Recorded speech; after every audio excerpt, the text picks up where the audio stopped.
자, 연습 게임이었어요. 자, 어려운 거 나왔어요. 나는 예수님 만났네. 가는 길에서 사탄도 그 길에서 이쪽 길로 오라. 오늘 내게 재미있는 것 많이 줄게. 나는 싫어 나의 죄를 다 용서해주고 천국에 내 재밌는 예수님께 갈 테야. 그 길 조종 찬양.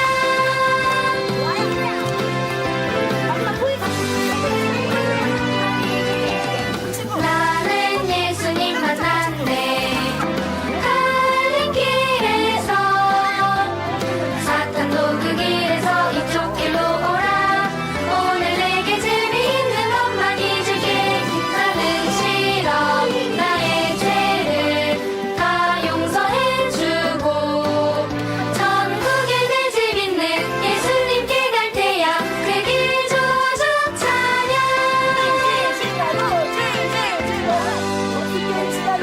돌아왔습니다. 첫 번째 문제야. 간다 그래. 사이즈랑 부른 거야. 새록 꿈을 꾸는 새소식바 소리치며 찬양하는 새소식바 식구처럼 하나 되는 새소식바 반짝이는 우리들은 새소식바 시작이야. 우리 모두 한자리에 모여 새소식바 좋아 주님 사랑 가득가득 새소식바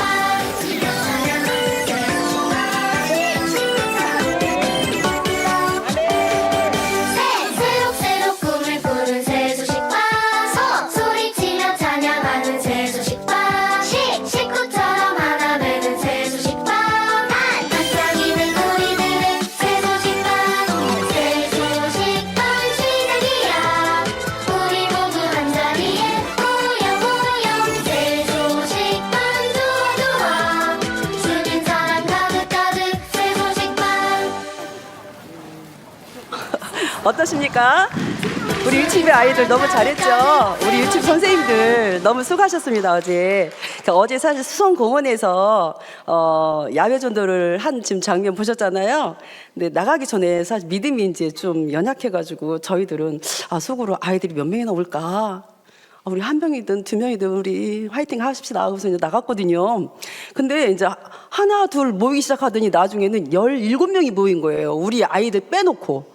우리 아이들까지 하면 한 25명 정도 모인 것 같아요. 그렇게 하고 또 하나님 보내주신 거죠. 그리고 또 아이들이 정말 얼굴이 막 진심이 막 느껴지는 거예요. 그런 아이들이 또 이렇게 영접 기도도 했어요. 영접 기도 해가지고 막 하나님의 자녀 돼가지고 하이파이브도 하고. 어제 그런 정말 그 잔치가 저희 유치부 선생님들 통해서 이렇게 놀라운 일이 있었습니다.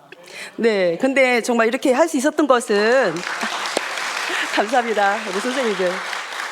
그러니까 이렇게 된 것은 그러니까 하나님의 이끄심이 있었고요. 그 무엇보다도 그러니까 우리 유치부 교사들이 그러니까 하나로 이렇게 저희는 뭉쳤습니다. 완전히 가족이고 우리는 함께 행복한 우리 유치부 선생님들입니다. 그리고 저희들은 또 굉장히 화합이 잘 되고요. 그리고 또 선생님들이 충성과 헌신이 가능하게 했다고 저희들은 그렇게 생각하고 있습니다. 그리고 저희 유튜브 이렇게 아까 광고 보셨는데요. 앞으로 4월 이제 어제 했고요. 3주, 4주 거기 수성공원에서 계속 2시 할 거고요.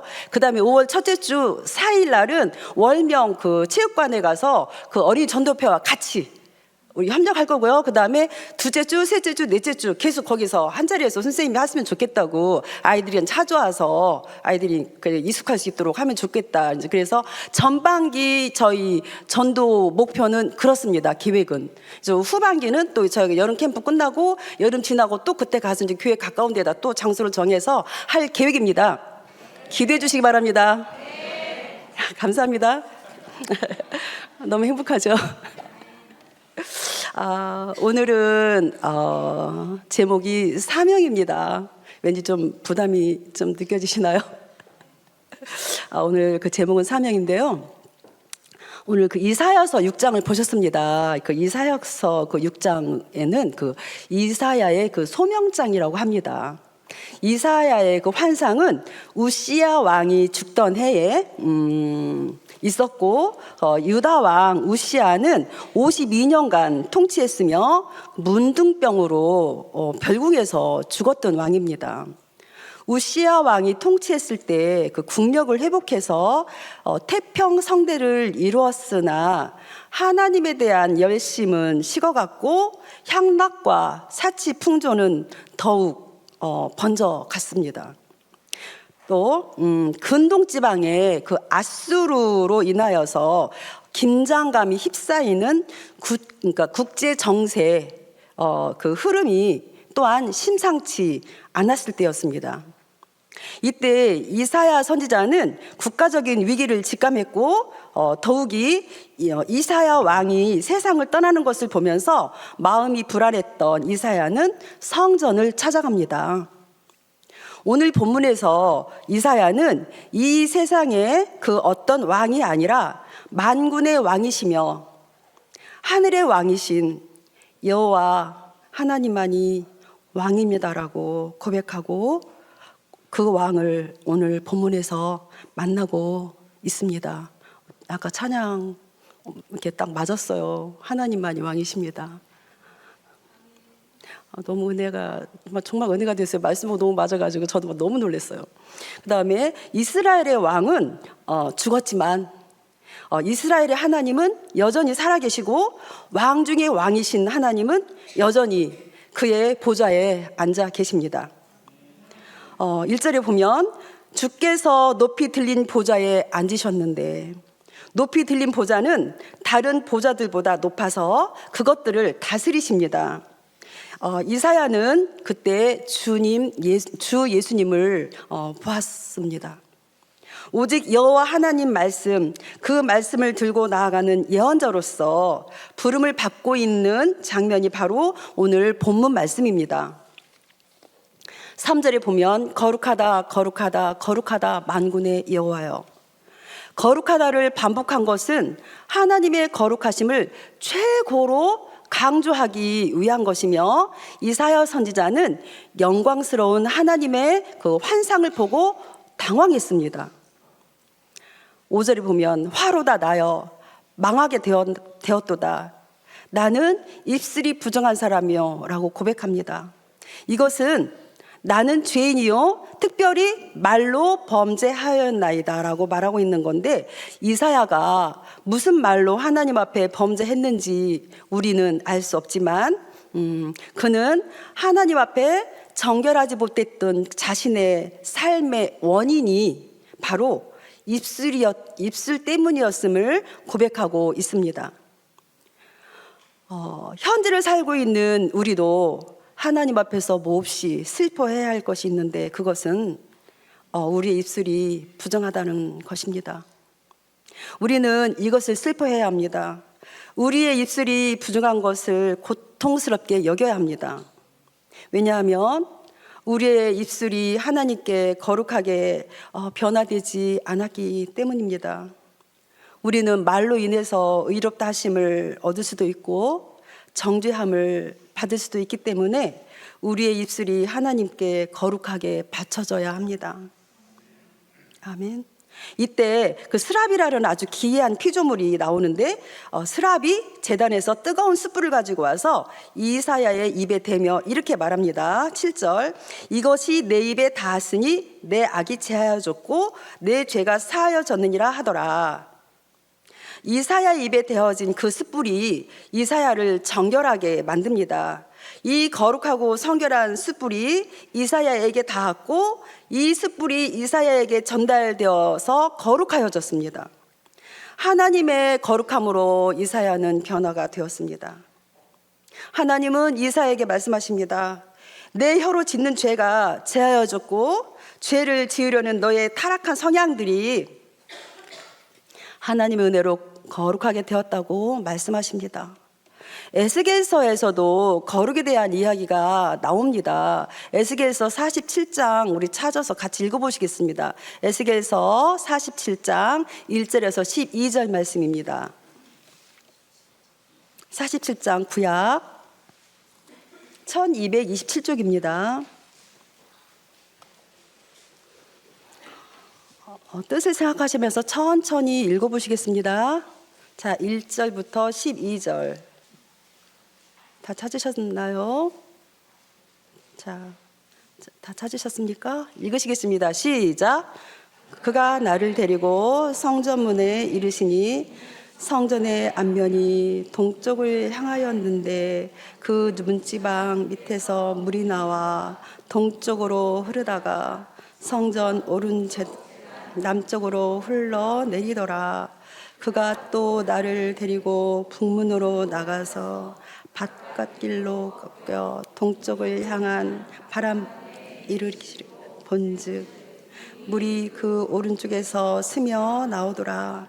그 사람이 손에 줄을 잡고 동쪽으로 나아가며 천척을 측량한 후에 내게 그 물을 건너게 하시니 물이 발목에 오르더니 다시 천척을 측량하고 내게 물을 건너게 하시니 물이 무릎에 오르고 다시 천척을 측량하고 내게를 건너게 하시니 물이 허리에 오르고 다시 천척을 측량하시니 물이 내게 건너지 못할 강이 된지라. 그 물이 가득하여 헤엄칠 만한 물이요 사람이 능히 건너지 못할 강이더라. 그가 내게 이르시되 인자야 내가 이것을 보았느냐 하시고 나를 인도하여 강가로 돌아가게 하시기로 내가 돌아가니 강 좌편에 나무가 심이 많더라. 이 물이 동쪽으로 향하여 흘러 아라바로 내려가서 바다에 이르리니 이 물로 그 바다의 물이 되살아나리라. 이 강물이 이르는 곳마다 번성하는 모든 생물이 살고 또 고기가 심히 많으리니 이 물이 흘러 들어가므로 바닷물이 되살아나겠고 이 강이 이르는 각 처에 모든 것이 살 것이며 또 이 강가에 어부와 설 것이니 엔게디에서부터 에네드글라임까지 금을 치는 곳이 될 것이라. 그 고기가 각기 종류를 따라 큰 바다의 고기같이 심이 많으려니와 그 진펄과 갯벌은 되살아나지 못하고 소금 땅이 될 것이며 강 좌우 가에는 각종 먹을 과실 나무가 자라서 그 잎이 시들지 아니하며 열매가 끊이지 아니하고 날마다 새 열매를 맺으리니 그 물이 성소를 통하여 나옴이라. 그 열매는 먹을 만하고 그 잎사귀는 약재료가 되리라. 아멘. 아멘. 하나님의 임재에서 흘러나와서 성전 문지방에서 이렇게 물이 나옵니다. 그 물이 점차 차오르더니 건너지 못할 강이 되었고 그 강물이 사막을 흘러 나무가 무성해지며 이 강물이 닿는 곳마다 생명이 번성하며 살아나게 됩니다. 즉 하나님의 거룩함이 성전에서 흘러나와서 정결케 합니다. 이 물이 모든 것을 정결하게 하고 생명을 불어넣습니다.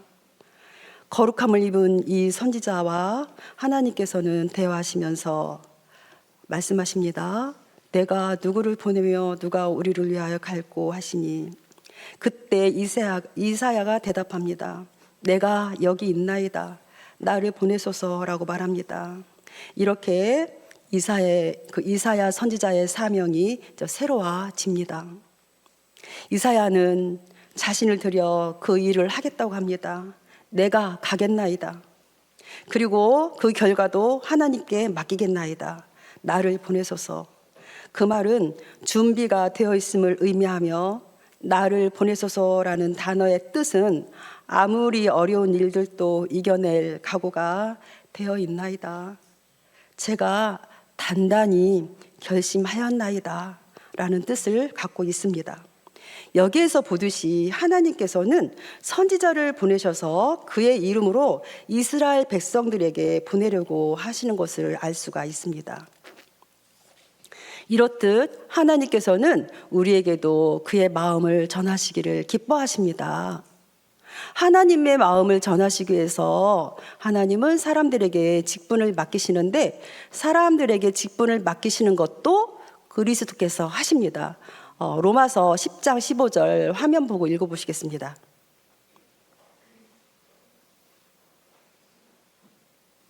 시작.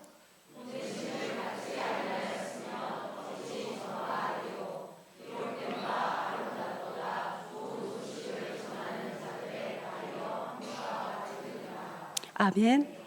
보면 보내심을 받지 아니하면 어찌 전하리요. 누가 하나님의 일을 하기에 충분한 자격이 있을까요? 하나님께 보내심을 받은 자들입니다. 사람들의 영혼에 대한 관심을 갖는다는 것은 좀처럼 쉬운 일이 아닙니다. 저희 목사님 영혼 사랑에 대한 그 열정은 우리가 누구보다도 잘 알고 있잖아요. 그렇죠? 더욱 천국의 비밀을 갖는다는 것은 쉬운 일이 아닙니다. 하나님께서 하나님으로부터 보내심을 받은 자들 외에는 아무도 하나님을 위하여 갈 수가 없습니다. 예수님께서도 보면 이 땅에 오셨는데 전도하시기 위해서 오셨다고 말씀하십니다. 그러면서 예수님께서는 전도하시는데, 자, 회개하라, 천국이 가까웠다고 외치시고 계시죠. 예수님은 두루 다니시면서 율법에서 부정하다고 하는 나병 환자와 혈루병 그 여인을 고쳐주시고 죽은 것을 만지시는데, 그 예수님이 그 부정한 것을 만지실 때 그 예수님의 정결함이 그들에게 흘러 들어가서 그들의 육체에 그 치유가 일어납니다. 그들의 영이 살아납니다. 그들에게서 예수의 생명이 흘러 들어갑니다. 예수님은 마치 이사야의 환상에 거룩한 그 숯불과도 같으신 분입니다. 예수님은 또 에스겔서에서 오늘 읽었는데요, 그 하나님의 임재에서 흘러나오는 물과도 같으신 분입니다. 예수님은 하나님의 거룩함을 인간의 몸을 입고 오셨습니다. 이 땅에 오셔서 아까 제가 말씀드린 것처럼 이 땅에 오신 목적이 전도하기 위해서 오셨다고 그 마가복음 5장 1장 38절에 적혀 있습니다. 기록되어 있습니다. 그리고 예수님을 따르는 사람들에게 이제 너희는 하나님의 성전이라고 또 선포해 주셨죠. 또 그 하나님의 성전으로 선포되어진 그 사람들을 통해서 하나님의 거룩한 임재가 세상 가운데 퍼져나가게 되고 생명과 치유와 소망을 전파하게 되는 것입니다. 아멘이십니까? 그리고 예수님께서는 말씀하십니다. 나를 믿는 자는 생수의 강이 그들에게서 흘러나온다고 하신 그 이유였습니다. 오늘 우리가 예배하는 이 자리는 하나님의 임재하시는 거룩한 곳이며 하나님의 영광이 가득한 곳입니다. 허물 많은 우리들을 초대해 주셨고 우리를 부르시는 은혜의 자리입니다. 아멘. 말씀을 정리하겠습니다. 그 옛날 이사야의 사명이 하나님을 만나고 새로워졌던 것처럼 우리의 사명도 새로워지기를 소망하면서 세 가지로 정리해 보겠습니다. 첫 번째, 사명자로서 첫 번째, 하나님을 만나는 것입니다. 이사야는 성전에 들어가 기도하다가 지극히 거룩하신 하나님의 영광을 보았고 살아계신 하나님을 만납니다. 우리도 하나님께 나오는 것이 사명자로서의 시작입니다. 하나님께 나오는 것이 거룩입니다. 아멘. 두 번째로는 사명자는 자신을 발견하는 것입니다. 이사야가 하나님을 만났을 때, 하나님의 영광을 보았을 때 어떤 고백을 하나요? 말씀해 보십시오. 어떤 고백하셨죠? 어떤 고백했죠? 네, 말씀 들었어요. 그래요. 저는 죄인입니다. 저는 죄인입니다라고 고백합니다. 진정한 그 자신의 모습을 발견하는데 사명자는 먼저 자신이 죄인임을 고백하는 사람입니다. 때로는 우리 인간의 그 연약함이 인간 관계를 우리는 계속 이렇게 하면서 살아가야 되잖아요. 근데 또 우리가 사명자로서 살지 못하게 하는 그 한 가지가 있어요. 그게 뭐냐면 서운함이에요. 서운함. 아까 목사님 오전 예배 때도 잠깐 그런 말씀 잠깐 하셨는데 저도 이제 그 말씀이 딱 준비가 됐거든요. 근데 뭐냐면 서운함. 나를 어떻게 생각하지? 막 이렇게 좀 무시하는 것 같고 좀 서운하고 막 이런 것들, 이런 생각이 딱 들으면 이제 내가 이제 교만한 마음이 자꾸 드는 거예요. 나를 어떻게 보고 내가 막 서운한 마음이 들고 이러면 내가 자꾸 교만해져요. 그렇게 되면 사명자로 살 수가 없어요. 그러니까 우리가 이런 것들을 들어 올라오면 빨리 예수님 이름으로 떠나보내고 나는 사명자야. 이 서운한 것들 이런 건 아주 목사님 아까 오전에 말씀하셨죠. 아주 작은 그것 때문에 우리가 이렇게 원망하지 말고, 우리가 싸우는 것은 진리를 위해서 싸우는 것도 아니고 나라를 위해서 싸우는 것도 아니고 아주 작은 걸로 부부싸움 한다고 하셨잖아요. 그러니까 우리가 아주 작은 것들, 사소한 것들 이런 것 때문에 우리가 사명이 막히면 안 되겠죠. 서운한 마음 들으면 예수님 떠나가라 하고서 정신 차리시기 바랍니다. 아멘. 그렇게 살 때 우리는 사명자로서 세워질 수가 있는 것입니다. 세 번째, 사명자는 부르심에 응답해야 합니다. 이사야는 하나님께서 내가 누구를 보낼고 하실 때 나를 보내소서라고 응답하였습니다. 이 고백이 저와 여러분의 고백이 되시기를 바랍니다. 우리는 사명의 음성을 듣는 귀가 열려 있어야 합니다. 하나님의 부르심에 헌신해야 합니다. 하나님의 부르심에 충성해야 합니다. 우리는 이익이 아니라 사명으로 살아야 합니다. 우리는 편리가 아니라 사명으로 살아야 합니다. 사명을 주시는 하나님을 만나야 합니다. 우리를 거룩하게 하시는 하나님의 손에 붙들려서 하나님의 음성을 듣고 헌신하며 사명자의 길을 가야 합니다. 하나님은 오늘도 우리를 부르십니다. 누가 나를 위하여 갈고, 이 음성에 주여 나를 보내소서라고 사명으로 응답하는 저와 여러분이 되시기를 축복합니다. 이 길만이 저와 여러분이 가야 할 길입니다. 아멘. 기도하시겠습니다.